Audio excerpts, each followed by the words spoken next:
man. All right. About to go live, man. So, what's up, family? It's your man, Coach Crump here. Super excited with my man, 100 grand co-host, Yeah, Chizzy. Say what's up my to the boy. What's going on, man? How man. you? We're getting And close, listen, bro. yeah, we got Nafis the Beast The live with big. us in person, man. It's real. He's real. Ladies and gentlemen, he's Yes, sir. here. The Yes, man, the sir. myth, the legend himself. What's up, man? How you doing, bro? Talk to the people. What's up, man? Hey, thanks for having me. It's been a pleasure to just be on this platform with you guys and share the stage. And I'm looking forward for this conversation. Yeah, And, man. and So, conversation we're going to have, man. But before we get into mental health, before we get into men's personal and professional development, before we get into what it's like to become a king, and before we talking about the King Conference, what's up with March Madness, man? How you feeling, bro? We hoopers on here first, man. First and foremost, we hoopers. What's going on with March Madness, man? How you feeling, my guy? Man, to be honest with you, I'm gonna keep it real. March Madness is not the same. Like Oh, I what's haven't, happening? I haven't been following it. I just feel like the NCAA has to do a better job of promoting like players, and I know the movement has changed the dynamic of college sports. Mm-hmm. So, with that COVID year, it's a lot of fifth year older teams where you don't see the Mm, high power name per se. And mm, you see guys jumping from team to team. So it's not really no camaraderie as far as just like synergy of the same guys on the same squad. right. I haven't really been following, and a lot of big time teams have been getting knocked off. So it's just like I've been seeing the highlights, but I haven't really followed it this year, to be honest with you. Yeah, yeah. I've been watching a couple games myself, man. I think that's kind of been the nature of basketball, even if you look at the professional level. Like cats ain't got no type of loyalty to the team. Like NIL for college is kind of pushing people in a different way. And I get it. I'm glad they're able to get money, you know what I'm saying, in that regard, because we know the universities have been banking off of these guys brands for years. So I'm happy about that. But it seems like the culture and I have limited expertise in this area. You guys will probably know better than me, man. But it seems like these guys are just jumping ship real quick just to follow that dollar, and it's kind of taken away from the quality of the game, in my opinion. Yeah, Um, I see both sides, but I just love mm, the fact that kids get a platform. yeah, Chizzy and Nafis, you guys know as hoopers, man. A lot of times you just want a chance. So what I love about it is somebody that wasn't on the draft board is now on the draft board. Somebody that right. wasn't going to get invited to Chicago pre-draft is now going to get invited to Chicago pre-draft. Somebody that wasn't going to get invited to the Las Vegas Summer League is now going to get invited to the Las Vegas Summer League. And I know as a hooper, you get anything associated with the NBA on your resume as a player Sure. out of college, you six figures overseas and up, right? So people say play overseas is like if you don't get that, man, you did a pro workout with the Bucks, man, you was at the NBA pre-draft workout, man, you did the NBA summer league.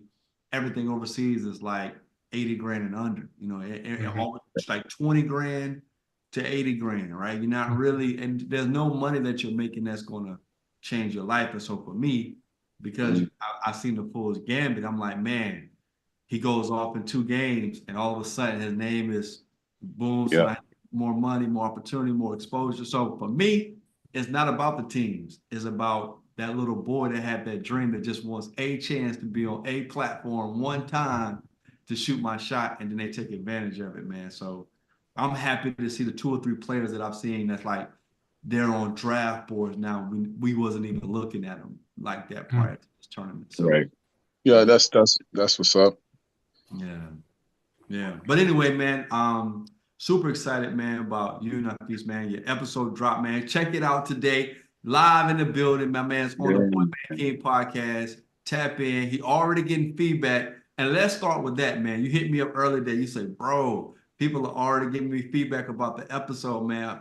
Talk about what the experience has been now that you've been on the platform, Boy Man King. Yeah, man. First, I want to say thank you for y'all for like asking me the questions and challenging thoughts. Like, I think this was the first time I expressed some of the things, some of the deepest things that I experienced in my life. Like, I mhm, have did a lot of interviews and a lot of podcasts, but y'all made it so comfortable for me to share as a black man, but also just as a human being to be able to uh, talk about the journey, and it's still going, and the feedback has been incredible because I felt comfortable. Like this was the first time I could say, I felt comfortable on a podcast being authentically me, and we were just flowing, and people seeing the difference of my growth and development, in speaking, but I'm like, man, I feel like I own my power inside y'all podcast, and I really took ownership of myself, but was I allowed myself to be vulnerable, and that's one thing that I seen throughout because I watched it all the way through. I'll never watch myself when I'm like whether I keynote Right. speak. It's like a pet peeve of mine, but I watched it from the beginning to the end, and I was pleased of what came out of this.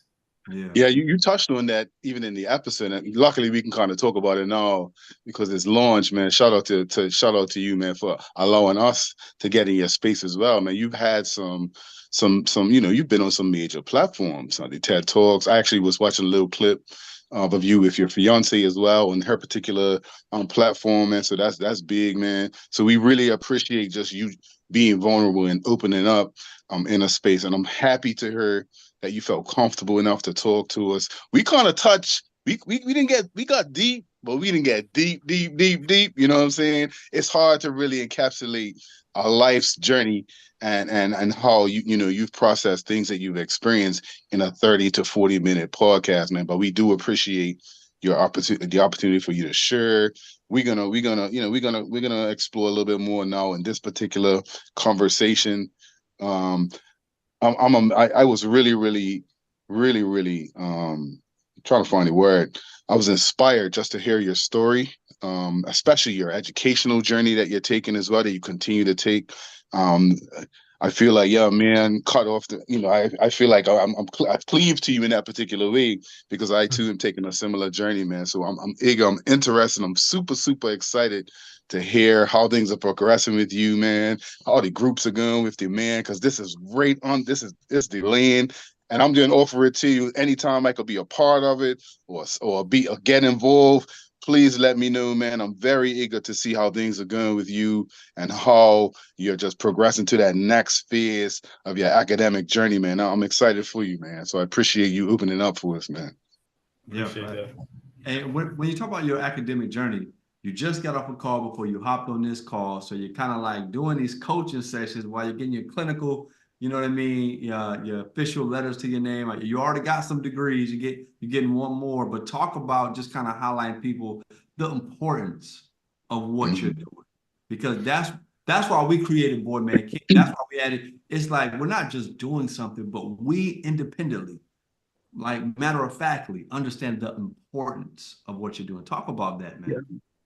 Yeah, I think the biggest thing of as an athlete, my mind goes straight to like push through, like and for me, I feel like education is a lifelong journey. And like I said in the podcast, it don't matter about how many degrees that I got. It's a matter if I can retain the information, but comprehend and give it back to someone who doesn't understand where I may come from. And speaking to people, I think sometimes people talk down to people when they have these degrees and these papers. But for me, like the journey has been beautiful because it's showing that a kid from the inner city, like I didn't expect this to be in this space. Like this was not in my thought process. Getting 3 masters and eventually I'll be starting in August to a PhD program in counseling psychology. Like this was nothing in my brain. I thought I was gonna be hooping. So just to Yeah. be in this journey to like why is it so important is because it allows people to be vulnerable and say like, listen, I got help going through this journey. I didn't do this by myself by no stretch of imagination, but if I can do it, and I'm not as cliche as that sound, I believe anybody can do it because I'm not the smartest. I wouldn't say I'm the smartest, but I know how to build relationships, but I know how to push myself. And it took me 30 years to be vulnerable and to say like I need help.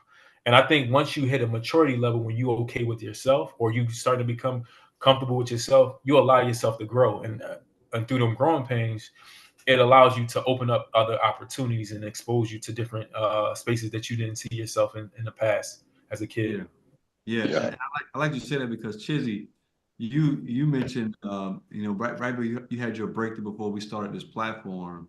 Hmm. Nafis just said something big where he says, "I need help," Hmm. and talk about that space as a man where we got to get to that place where you finally get to that maturity in your words, Nafis, to say, "Man, I need some help," and then here's the separator. This is what I think what separates men who are really on the journey and men who are stuck is saying, I need help, and then I'm going to go get it. Get it. Yeah. Yeah. And that's Yeah. what I think, Chizzy, you did 4 years ago when you was like, yep, cool, but I'm going to actually go get the help. And here's the thing, right?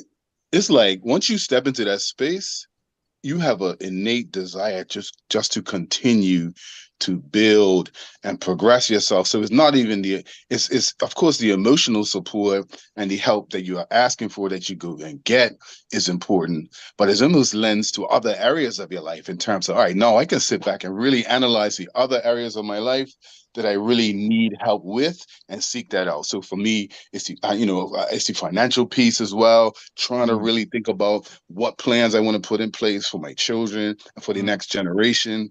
It comes down and it comes down to my spiritual health as well. What do I put in place now so that 10, 15 years from now, I'm in a better spiritual space as well and having that level of intentionality, man.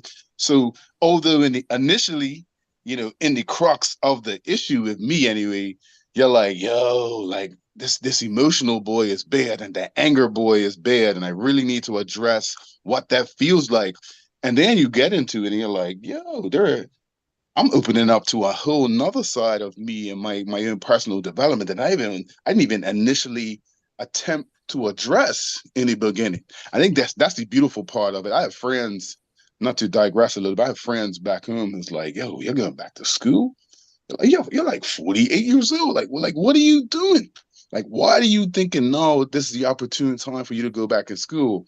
And I'm looking at them like, how you not want to continue to develop yourself? How is that stagnancy and that complacency okay with you? You're getting a check, you got a good life, but how do you not have a burning desire in your chest, in your stomach to continue to develop you? You think you reach a particular age, as we know, and I just feel like I'm spitting fire now. The journey continues, you know what I'm saying? So it's just a continuous thing that you have to really assess, evaluate to take you to the next phase of your life, man. So I'm just super excited to have another brother that we call brothers, not just, just on the prayer line, but not just, at this level, but I'm just super excited that I'm not the only person that thinks this way. You feel what I'm saying? So yeah, man, that's me.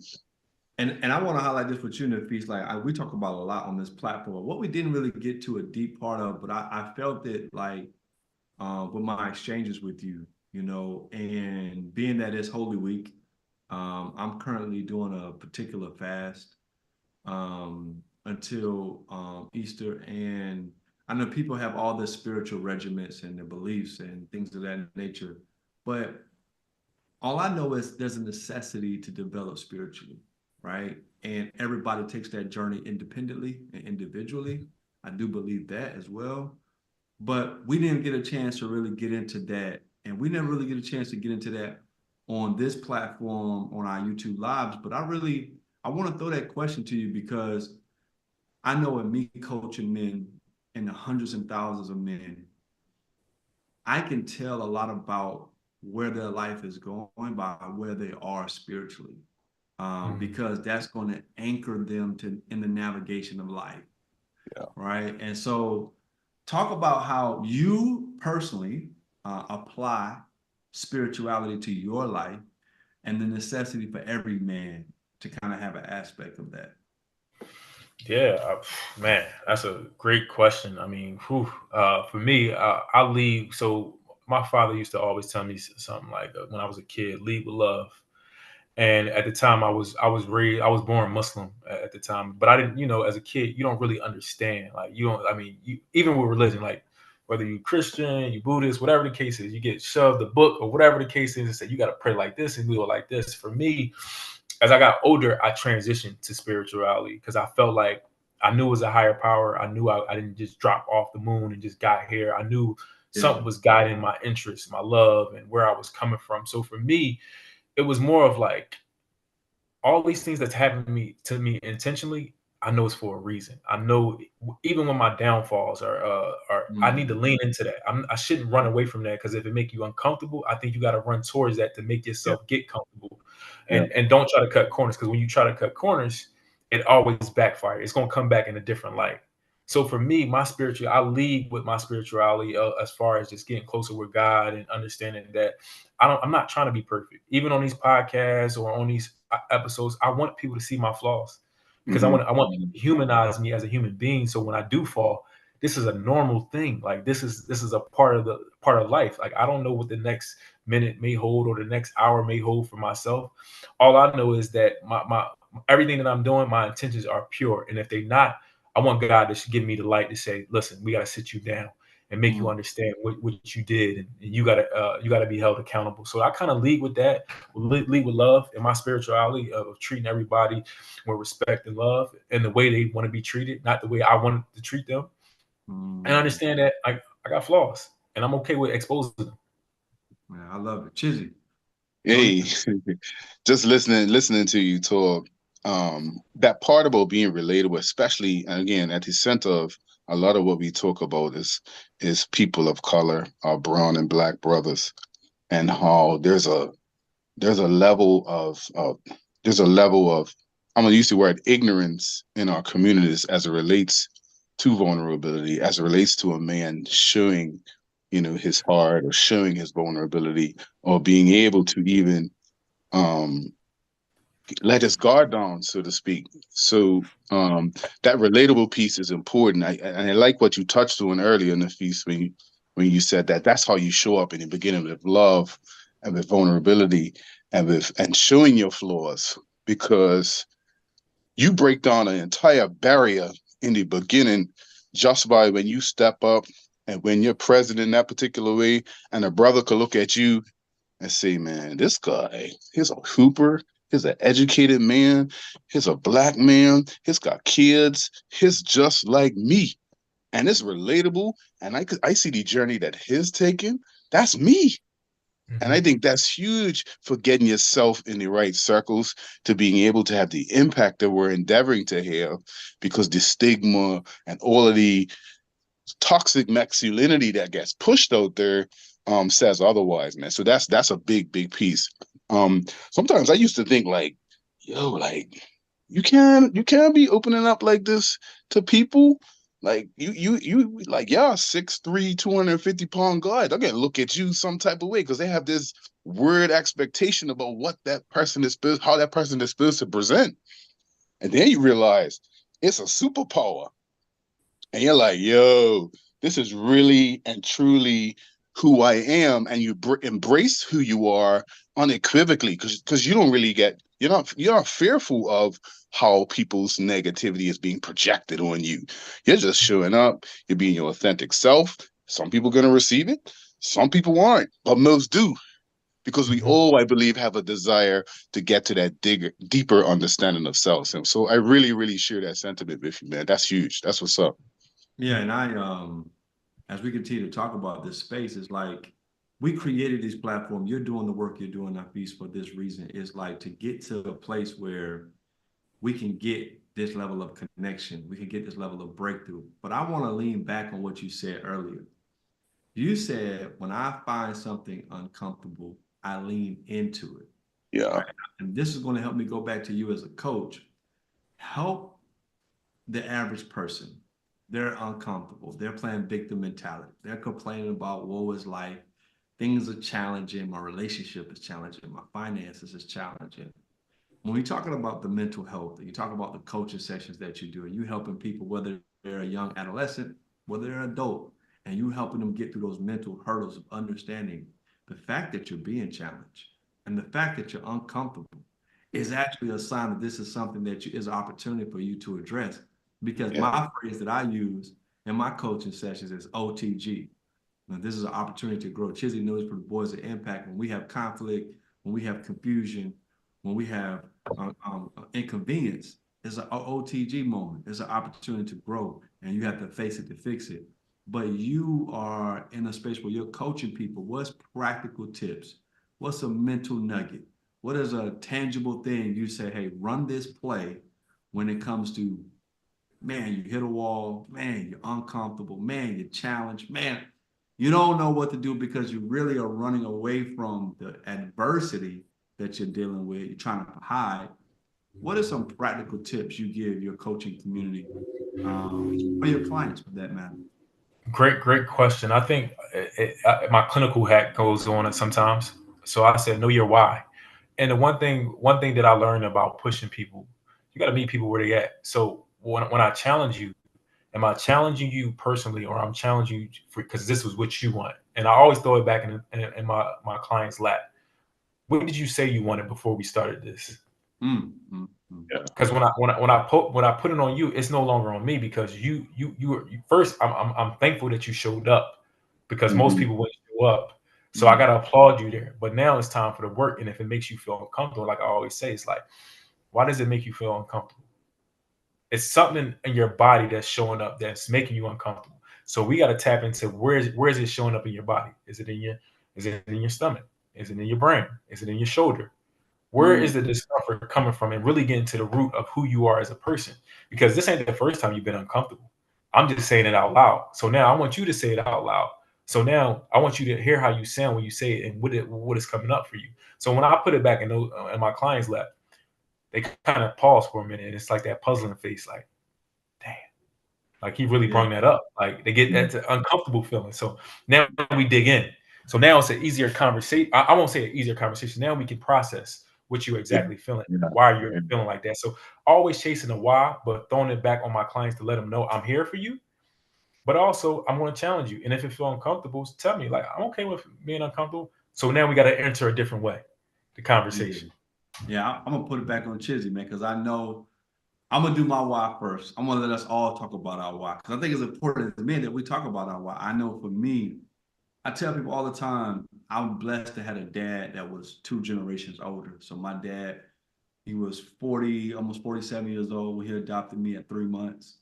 So, he had raised 6 kids to be full adults before they was out the house before I came.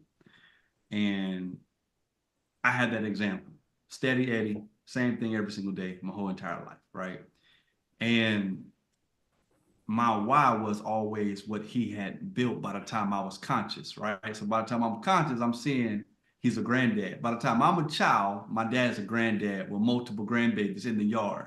And he has Mm. 3 acres, and he bought his daughter's houses, and he fixes everybody's stuff, and he fixes everybody's cars, and he's heralded in the community. So at 9 years old, bro, I know I want a family.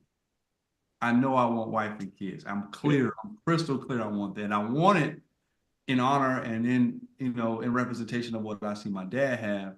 And because of how he carried himself. And so when I got into conflict, why am I sharing this? When I got into conflict with my marriage, when I got into conflict with my personal ambitions and what I want to do, I thought about the end game that I wanted. I thought about being at my daughter's high school graduation, being at my daughter's wedding, and I said, I wanted, even though it was 20 years from now, 30 years from now, I wanted to look like this. Because I wanted to look like this, I'm gonna make this decision in this moment.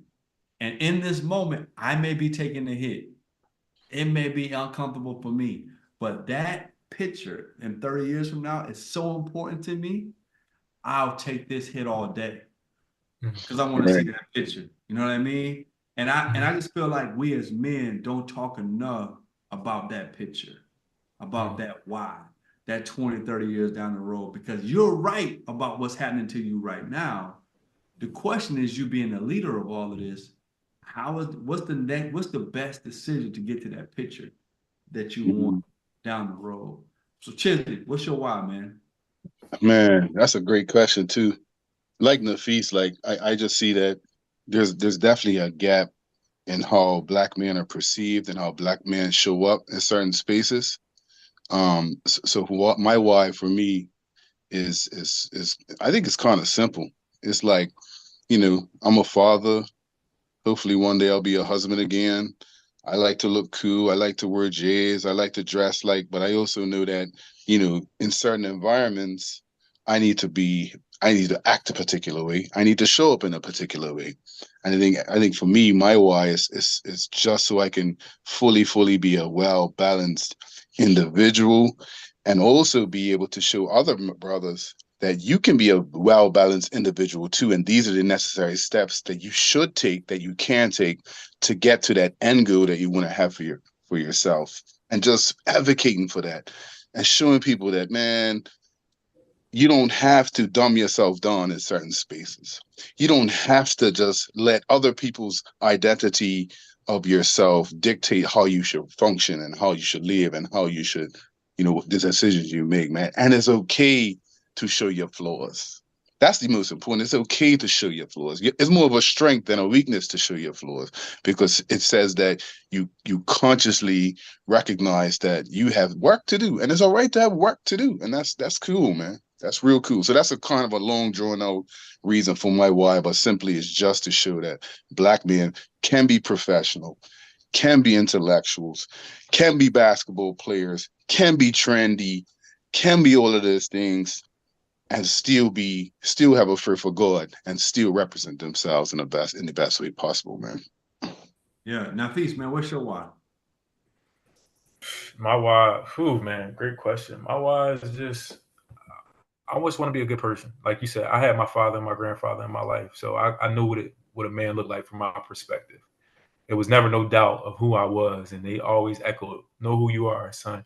Know who you are every day." So for me, it's just my why is just I'm chasing myself. I'm chasing on how much greatness that I can pull out of myself to inspire the next person, whether that's my daughter, your kids, his kids, whoever kids on here. Like I'm trying to push the envelope, like you said. Like we are intellectual as Black men. We can play sports and we got the swag to go along with it. And you can twist it, spin it on however you want. We got it all, and we come to part. So for me, my why is just chasing myself and seeing where I can take myself. Because when I'm laying in the casket, none of this stuff gonna matter. None of the material stuff. It's your legacy. So probably chasing my legacy, if anything. Man, I like that. I'm blessed. I'm blessed to be coaching a couple of communities, and one of my students passed away of stage 4 cancer last week. So like, we went to the funeral Saturday, but the week before, when to go see him. So we saw him on Thursday. He's pushing through, man. He's fighting through. 2 days later, he died. Right. So we just went down to Dublin, Georgia, Thursday to see him. We go right back the next week, last Saturday, to see him, go to the funeral. And I'm seeing this auditorium, and here's another thing we don't talk about enough. There's some painful truths, and I don't even know if they're painful. They're just some truths when it comes to life that none of us are gonna circumvent death. And it's like to see the impact was incredible, but also to see the pain, right? It was like because he wasn't 60 years old, right, Chizzy? He wasn't 50 years old. He was in his mid 40s. And here's the thing, right? He's hollering at his boy. How he even found out he had cancer, he's hollering at his boy. He's like, "Hey, man, I'm about to go and do my thing full time as an entrepreneur." My boy's like, "Hey, before you leave the school system, man, I'm a life insurance agent. Get a life insurance policy." That bet, let's do it. One of the requirements was to get a physical and get blood work, and that's how he found out he had stage 3 cancer, was through the blood work. And so for me, it was just like we talk about these things where the why ultimately got to be bigger than you, because you're here today, going tomorrow. And at the end of the day, like, what is going to be the ripple effect, right? And so when I think about, the people in my life that's significant, who has affected my life, and they're not even in my physical presence, I'm like, Lord, I want to die empty. You know what I'm saying? Like, I want to die empty. That, what we're doing, what you're doing, Nafis, man, you're doing some incredible work. What we're doing here on the Boy Man King podcast, and Chizzy on the couch and Coach Crump, like, we're just really trying to say, man, get it all out, man. Impact as many people as possible. And that's like the greatest flex now is somebody texting me, DMing me, saying how much I impacted their life. That is the greatest flex right now in anything that I'm doing, and to have, I'm grateful because I know your situation, Nafis, and I want you guys to speak to this. And I know your situation, Chizzy, with your children. I'm grateful that my children are tagging along in the journey. You know what I mean? Like, because I know great men who are struggling, who are fighting just to get access to certain things in certain places. And I'm like, God, man, yes, I don't have everything I want. Yes, I don't have everybody catering to me. Yes, I don't have all the money in the world, but I have enough. And I'm grateful and thankful, and I'm gonna honor that by how I show up. And so, man, I thank you guys for kind of helping even bring that back up when we talk about our why, when we talk about it's bigger than us, and talk about living our life where it's like past the taboo stuff or the cliche stuff, and it's like, man, let's just live and purpose when it comes to fulfilling all that God has for us, the swag, the sports, the education. Because Chizzy, you're very inspirational even to men. Like, Mhm. let's not even talk about children, but for somebody to be 48 to be like, I'm going back to school. And like, now, Feast to be a dude from the hood playing ball, but like, yo, I'm getting my another degree. Like, it's like, okay, I don't care what anybody say, but representation matters. And watching you guys do what you do and knowing you and knowing the cloth you cut from, I know there's no limits on me besides the one I put on myself. So talk about how important it is for us as brothers to encourage each other to keep going, because low key, you're actually encouraging me. You know what I mean? Talk about that. I mean, I guess I'll start by just saying that my attachment to people shifts depending on the level of support that that you show up and the support that you give me. So I don't even want to be in a space where cats ain't uplifting people, where I can get my iron sharpened by another brother. So that's kind of the space that I feel like I put myself in, and I have to kind of surround myself in. And it's funny, and God has a way of just putting people in your path and having you, be having you have interactions that you probably wouldn't have normally have, had I not taken particular choices to really chart a different course. You know what I mean? But I say this to my boy, the man that doesn't read is no different from the guy that can read. And he looked at me like, that's not true. Like, what are you talking about? You know what I'm saying? So for me, that represents that journey that you have to continue to take to continue to build yourself and continue to put yourself in positions to win, to learn, and be vulnerable. You know what I mean?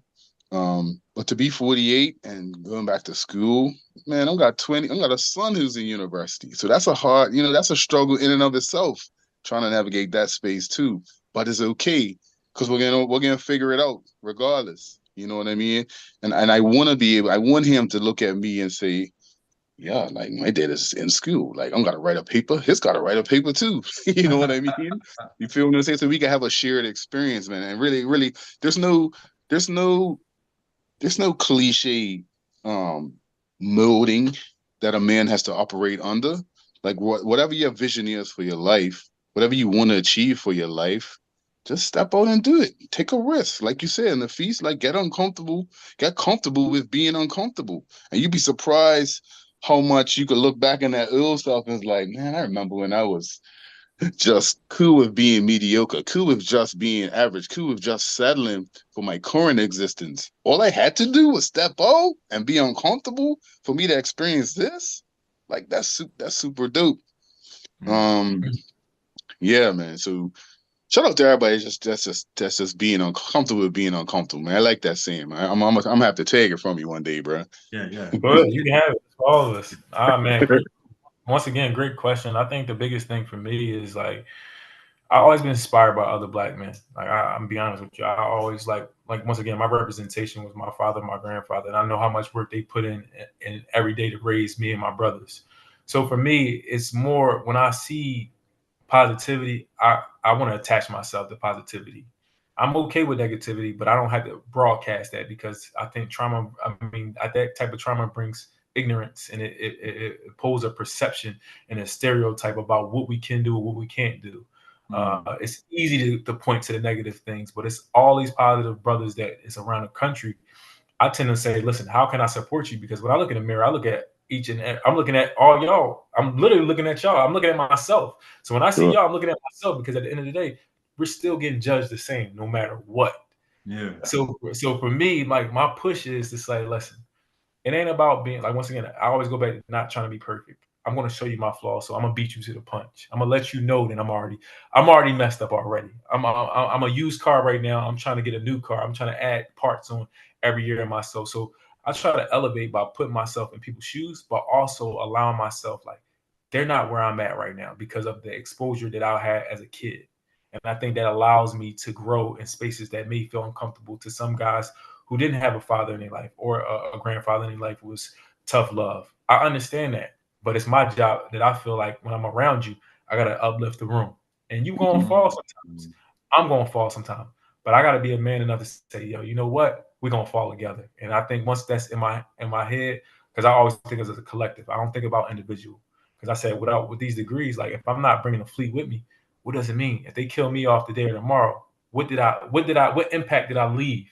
Because if I'm the True. only one with the sauce, I can't pass it around.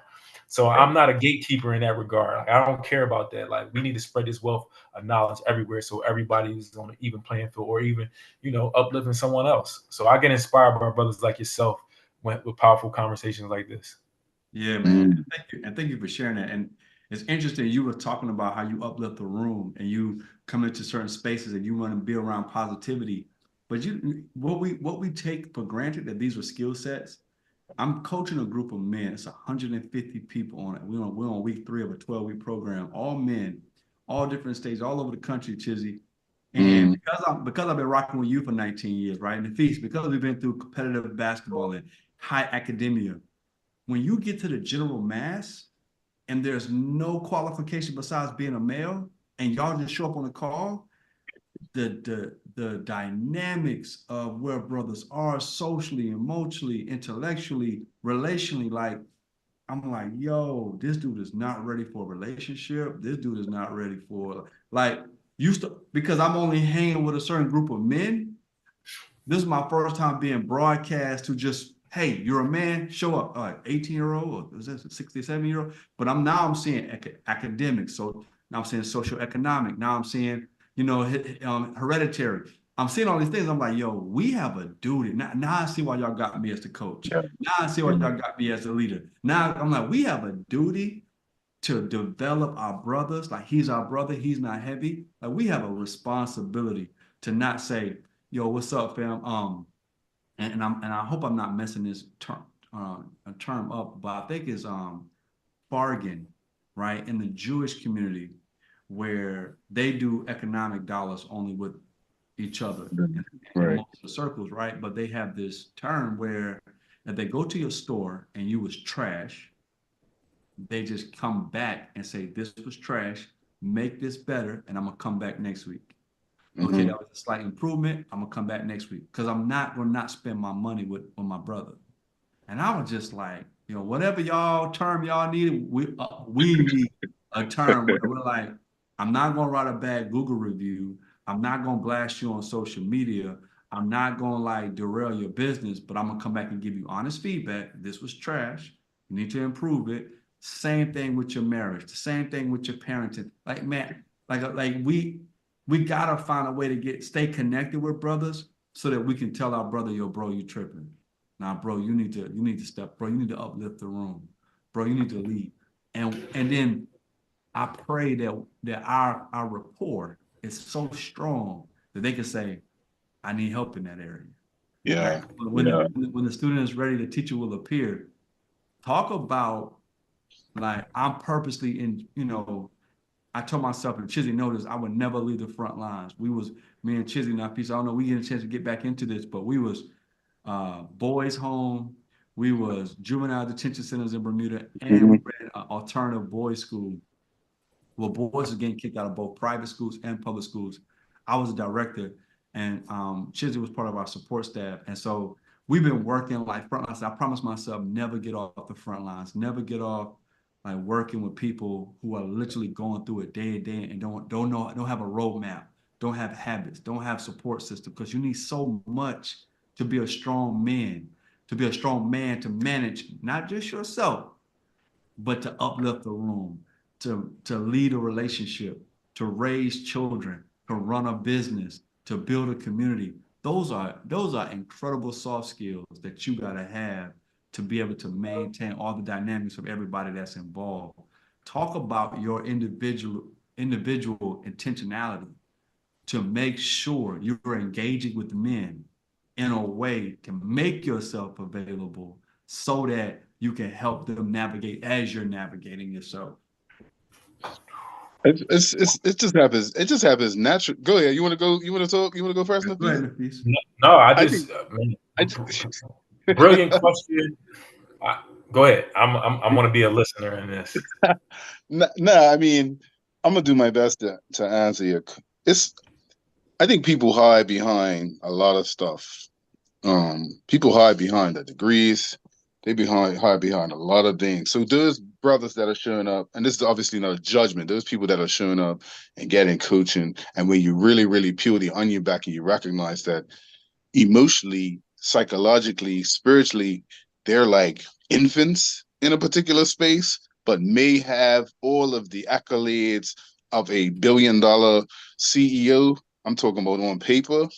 You know what I mean? Those are the parts, those are the most difficult conversations, those are the most difficult parts of the human person to develop, because it's easy to just go to school, get a degree, and put this persona in front of people that you want them to see and not take accountability or not even look at yourself, because looking at yourself is the most difficult thing to do. It's humble pie every day and twice on Sunday, which is why a lot of men struggle in that space, primarily because we're taught to be hunter gatherers, alpha males. You can't show up in a particular space. So to answer your question, for me, some people just naturally have the capacity. Nafis, I think you possess this. I think I possess this. Crump, I think you possess this, to just be able to just try to articulate the best way. Just be able to be who you are and look at self and say self is more important than anything else. So even if I walk into a room and there's like a billion CEOs, automatically I'm looking at Dan, I'm like, what type of husband is he? What type of man is he? Like, what relationship does he have with his children? And to me, those are the elements that are underserved, as we know, and those are the elements that everybody struggles with, but everybody recognizes. A lot of people recognize that they struggle with them and don't even do anything about them, and say it's okay because society says I can show up and be this extreme narcissist, and we know how that plays out in society, and I can have excuse me, all of the visible success, but really and truly, I'm really nobody on the inside. You know what I mean? And I think those who have the gift, so we have a responsibility as the individuals who understand that, who can really separate those two components, the physical self and the social self versus the emotional self and the spiritual self. Those who understand that separation have a responsibility and a duty to walk into those spaces and say, no, bro, like, you're a baby. You might be worth $100 million, but socially and emotionally, you're still a baby, and you really need a lot of nurturing to get you to that higher self. Hopefully that answers your question, and I didn't rant a little bit. No, that's good. Nafis? That was dope. That was dope. I mean, man, where should I start? Like, man, I just feel like when you walk in purpose, especially when I give you a great example. When I walk in the room, I always feel like I belong in the room, whatever room I'm stepping in, whether, like you said, Mm-hmm. whether it's billionaires. I don't those titles Me is nothing.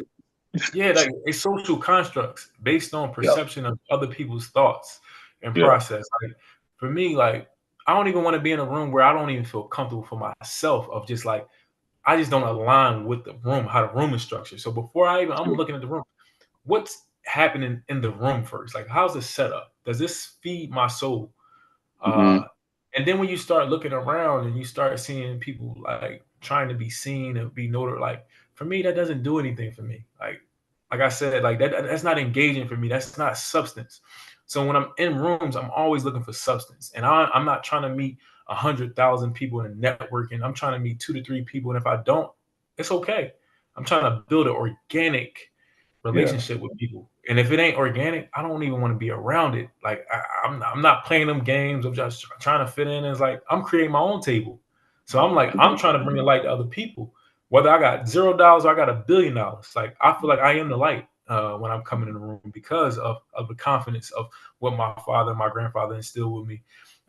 Because I know what a man looks like in my personal perspective, and I know how to treat people well in my perspective, but also like I can be humble enough to know when I'm wrong about certain things. And like you said, looking at yourself in the mirror, like you touched on something about saying it's difficult sometimes to look yourself in the mirror. Like that thing don't lie to you. You can smear it a little bit, it could be foggy a little bit, but that internal struggle that men face, especially on like, you know, because we're based on performance. If we're not performing, we feel inadequate.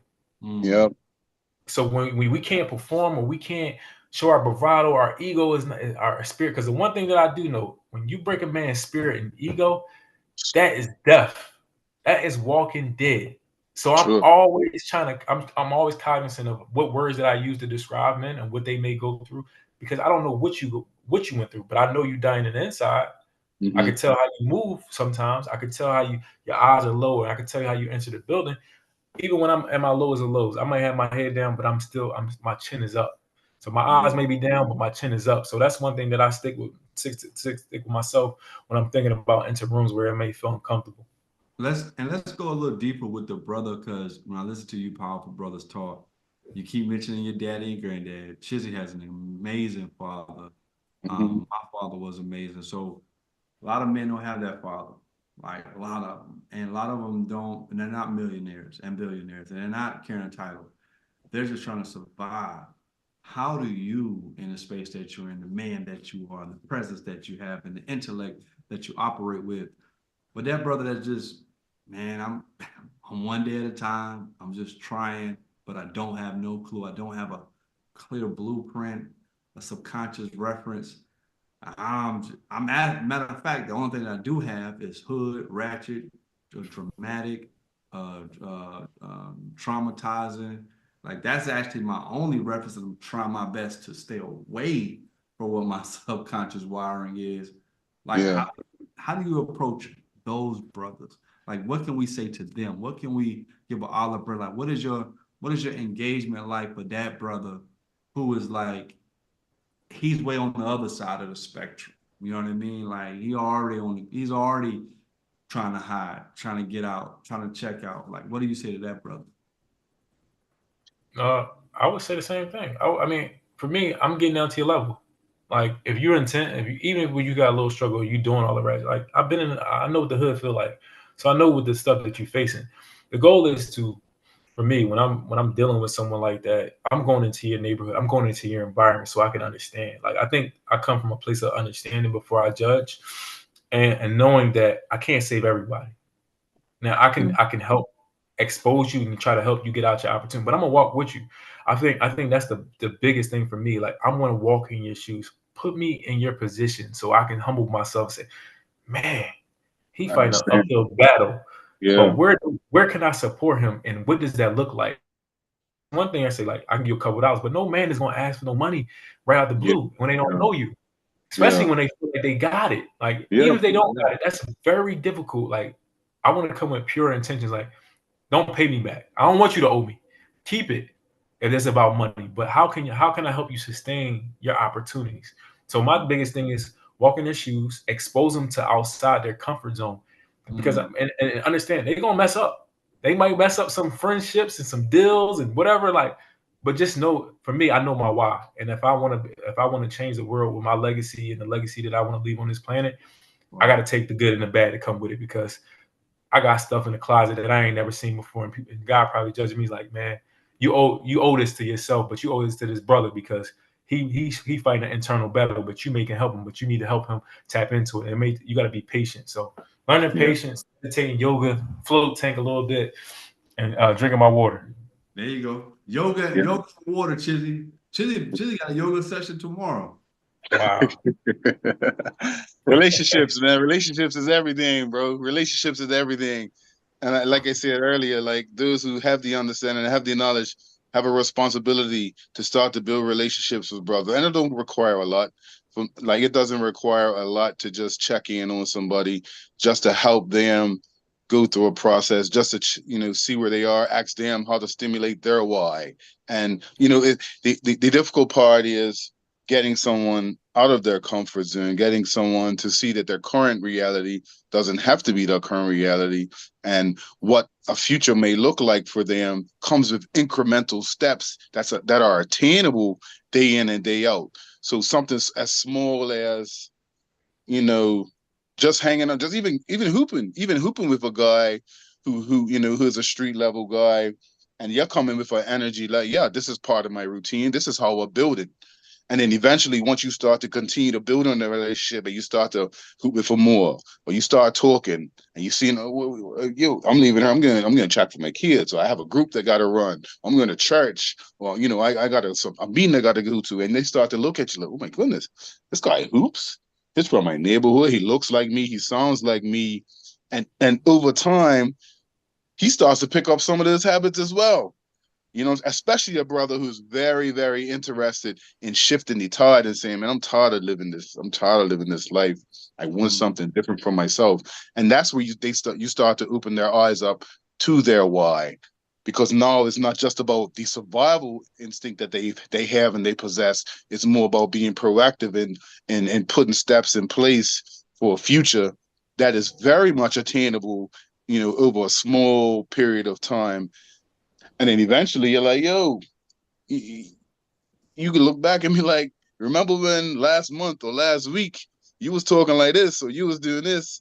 I'm here, got you. Now you're looking out for me. Yo, I need this literature, man. I saw you reading this. Like, you sent me this book. I may not have read all of it, but I'm starting to read it, man. What else you got for me? And the burning spirit in the stomach starts to develop, man. So it's definitely a time-based field that we're entering, and I'm gonna say field. It's definitely time based, and of course, we know a lot of cats don't have a lot of time. You know what I'm saying? But I do think that time is really the only way to, as we know, it takes 30 days to build a new habit, to break a new habit. So, you have to be intentional about investing that time. I think a lot of people don't want to take those steps to be intentional with people that they don't even know, because it's not something you do normally. You know what I mean? But like I said, we have a responsibility to do that. And that's kind of why we're here. That's kind of why you function in these spaces you do. It's kind of why Coach Crump does what he does. It's kind of why I do what I do, because we recognize that brothers need time and they need love. And that's okay, because we're here to give it. You know what I'm saying? So yeah, and I echo that. And I'll say my final thoughts with this. I was thinking about my status in life, right? Nafis, become a 1% athlete, become a 1% socialite as far as married with children in the black and brown culture, particularly in the time of 2024. Bill, my wife, been together for 22 years, married 17, kids been in my house the whole time. That's a 1% situation, right? yeah. So you become a 1% athlete, you become 1%, then you become a 1% entrepreneur, making six figures, then you get the house on the hill with the picket fence and the dog and the two kids. All of that achievements with a degree, with the traveling the world, it doesn't stop life from happening. It doesn't mean that you're going to get fulfilled. So what I recognize is, brother, you're chasing a lot of stuff when you need to be understanding who you are and why you are, because that is not going to solve that. The dog, the car, the house, the bank account, it's not going to solve that. In some respects, it makes it more challenging, to be honest, because the expectation that comes with that, the pressures that come with that, the responsibilities that come with that. But I'm grateful to God that He just gracefully, not because I've earned it. I wouldn't even say, I've done the sweat by the brow, but He's blessed me to be in a position to get here only to say, man, I want to help as many brothers as possible. I don't care what stage and age, because I understand your social status can't save you. I fully understand your achievements can't save you. Your female can't save you. Your children can't save you. None of this stuff can save you. So I want you to enjoy being you, and I want you to be the best version of you today.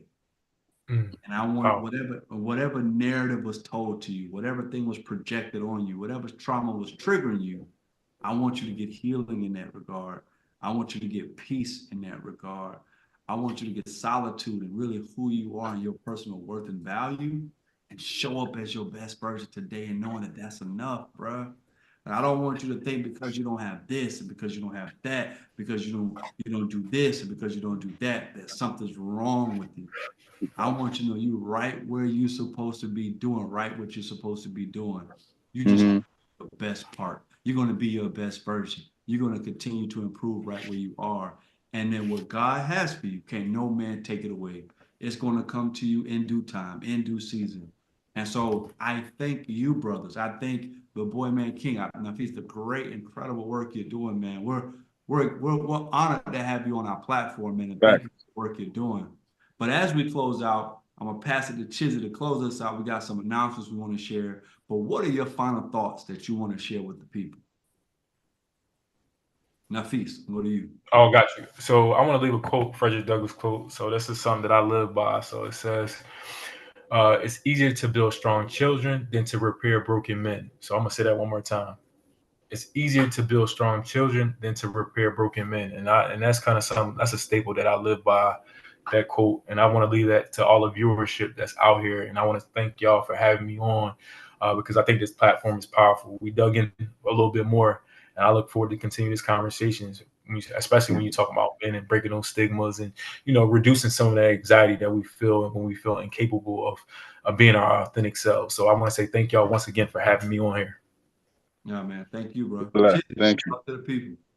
Yeah, man. I mean, as you know, we could talk. We got these conversations so much, and we all endeavor to take them to a greater platform, to have a wider audience. Conversations are one thing, but we understand that action is equally as important as talk.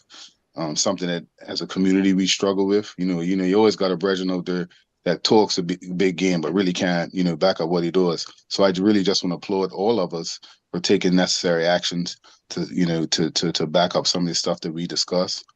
Um, Know yourself, man. Just learn yourself. I'm learning myself more. I've started another cohort of counseling as well. I did a DISC assessment the other day that helped me understand, a little bit about myself. I'm that high as altruism, so altruistic type of guy. So it makes sense to me why I do what I do.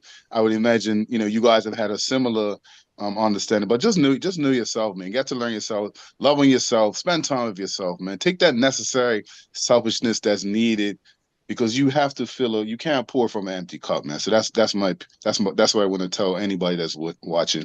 You have to pour from an overflowing cup, and you have to find healthy ways to do so. And where we know all of us are here to support that journey. Yeah, man. Go ahead, man. I was gonna Yeah. drop some nuggets, but you want to drop the nuggets? What's Yeah, up? You want to? we got the King Conference going up April Yeah, 20th. We need you guys to be in the building. Limited seating. All of our podcast guests, they're special guests. They're gonna pull up. They're gonna be there for as long as they can. Now, Feast, you gonna be in the building April 20th at Atlanta at the E Complex. I'll Yeah, be there. yeah, yes, man. sir. Yes, We sir. have a special guest on our pod going to be there. We got some special guest presenters that include Jeremy Anderson, Shannon and Shirley Austin, also my boy Marcus Rozier. Wow, Rozier, man, it's going to be an incredible lineup. We got some panels, and we just got a breakout sessions. We It's got gonna more be. women only, I'm looking forward to it, man. only, singles only, married. Like we got a lot going on, jam-packed day. But bring your grown man, grown woman shoes and britches to the table, man, because we're going to be very mature. We're Sure. going to be very honest. We're going to have hot conversation. You know what I mean? Hot. We're going to have an honest, open, and I'm transparent. excited, man. I'm So excited. we're super excited. TheKingConference.com. Get your tickets now. Also, man, like and subscribe. We're really close to 1,000 subscribers to the Boy Man King podcast, man. I want to thank you to our entire team. Shout out to For sure. Noel the Great. You know what I mean? Relentless motivation. We also want to Alrighty, thank guy. you, my wife, my partner, and all endeavors, man. Next Level Nick. Man, we want to thank you guys for all that you do. Support the brand. Follow Chizzy BDA on the feast. Let the people know where they can learn more information about you and what you got going on, man. Yeah, follow me on social media, Nafis Ricks 2, NAFISRICKS 2. Twitter, Nafis Ricks. Very simple, very easy to find, and my business collab management. So COLLABMGMT. Find me on those 3 social media. That's what I use the most. So thank you. Yeah, Thank man. you. Yeah, Appreciate you, man. man. And as always, man, the journey Journey continues. continues. And y'all be blessed. Yes, sir.